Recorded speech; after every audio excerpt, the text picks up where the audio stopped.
Mummy, मुझे बहुत ठंड लग रही है। हाँ मम्मी, मुझे भी। हाँ बच्चों, जंगल में अचानक ठंड बढ़ गई है, लेकिन तुम फिक्र मत करो, मैं हूँ ना तुम्हारे पास। मैं तुम दोनों को ठंड नहीं लगने दूंगी। पूरे जंगल में सन्नाटा फैला हुआ था क्योंकि ठंड का मौसम शुरू हो चुका था। जिन पंछियों ने अपने घोंसले पक्के किए थे उन्हें तो कुछ नहीं हो रहा था, पर जिन पंछियों ने अपने घोंसले पक्के नहीं बनाए थे उन्हें सर्दी के मौसम में बाहर ही रहना पड़ रहा था। अजी, दरवाज़ा लगा लीजिए। एक तो आपने हमारे घर को खिड़कियाँ बहुत बड़ी बड़ी लगाई हैं, ऊपर से ये दरवाज़ा भी खोल कर बैठे हैं।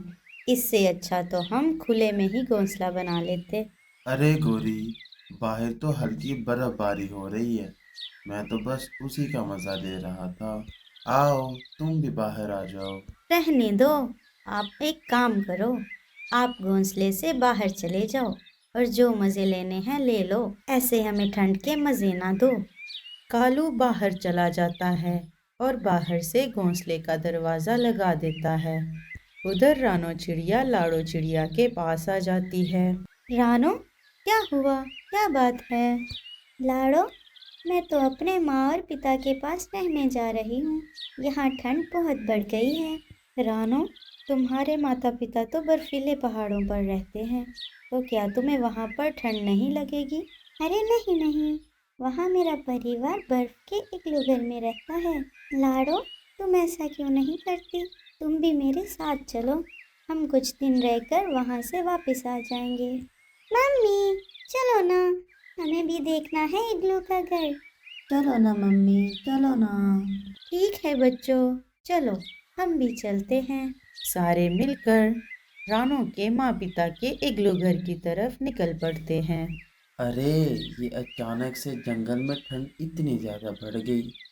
अगर जल्दी से घोंसले का इंतज़ाम नहीं किया तो जान यहीं निकल जाएगी। कुछ समय उड़ने के बाद लाड़ो और रानो बर्फीले पहाड़ों की तरफ आ जाते हैं। रानो, यहाँ पर तो हमारे जंगल से भी ज्यादा ठंड है। अरे नहीं नहीं लाडो, तुम घबराओ नहीं, बस थोड़ी देर और, हम घर के पास पहुँचने ही वाले हैं। तुम देखना, तुम्हें वहाँ बहुत अच्छा लगेगा। वो सब जा ही रहे थे कि तभी एक शिकारी पंछी ने उनका रास्ता रोक लिया। अरे वाह वाह वाह, इतनी कड़क ठंड में गरम गरम मांस खाने को मिलेगा। शिकारी को देखकर सारे डर जाते हैं। शिकारी उन पे हमला करने ही वाला था कि तभी एक पंछी बीच में आ जाता है। रुक जा, वरना अच्छा नहीं होगा। तू मेरा कुछ भी नहीं कर सकता। हट जा मेरे रास्ते से, वरना मैं तुझे भी खा जाऊंगा। शिकारी उन पर हमला करने ही वाला था कि ऊपर से एक पंछी ने बड़ा सा नारियल उसके सर पर गिरा दिया। अरे, ये किसने किया है? ये मैंने किया है। अब चल यहाँ से, 9 2 11 हो जा। मैं तुम दोनों को देख लूंगा।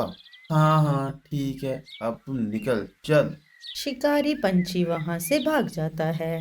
दोनों रानो और लाड़ो के पास आ जाते हैं। पिताजी, भैया, आप यहाँ? अच्छा हुआ आप सब आ गए, वरना वो शिकारी चील हमें तो मार ही देता।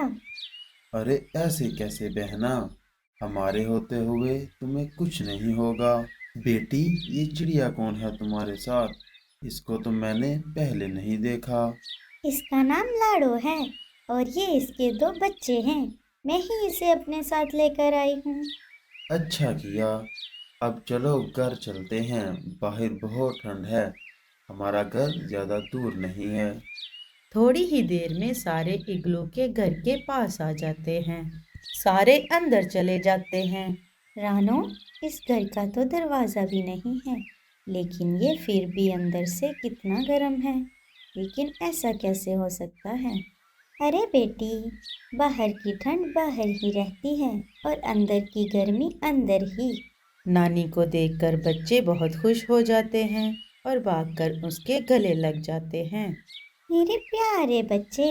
और हाँ लाडो बेटी, इस घर में हमारे अलावा और कोई शिकारी पंछी नहीं आ सकता। सोनू और पिंकी नानी के घर आकर बहुत खुश थे। उन्हें भी नानी का इग्लू घर बहुत पसंद आ गया था। मम्मी, हमें बहुत भूख लगी है। बच्चों, थोड़ी देर रुक जाओ, मैं तुम्हारे लिए गर्मा गर्म पकोड़े बनाती हूँ। मम्मी, क्या हम तब तक बाहर बर्फ में खेलने के लिए जाएं? ठीक है बच्चों, पर ज्यादा दूर मत जाना, यहीं पास में ही खेलना। बच्चे बाहर बर्फ में खेलने के लिए चले गए। नानी ने सबके लिए गर्मा गर्म पकोड़े बना दिए। चलो बच्चों, खाना तैयार है। खाने का नाम सुनते ही बच्चे घर के अंदर भाग आते हैं। सब ने मिलकर खाना खा लिया। नानी के हाथ के समोसे खाकर बच्चे बहुत खुश हो गए। अब तुम सब लोग आराम करो, हम बाहर आग जला के बैठे हैं। नानी और रानो ने मिलकर सूखे घास का बिस्तर लगा दिया। सारे इग्लू के घर में सो गए। बाहर बच्चों के नानू और मामा आग जलाकर बैठ गए। रानो और लाडो उनके पास आ जाती हैं। बच्चों, तुम सोई नहीं अभी तक? नहीं पिताजी, हम सोच रहे थे क्यों ना हम अपने जंगल में ऐसा ही इग्लू घर बनाएं। हाँ हाँ, क्यों नहीं, ज़रूर बनाओ।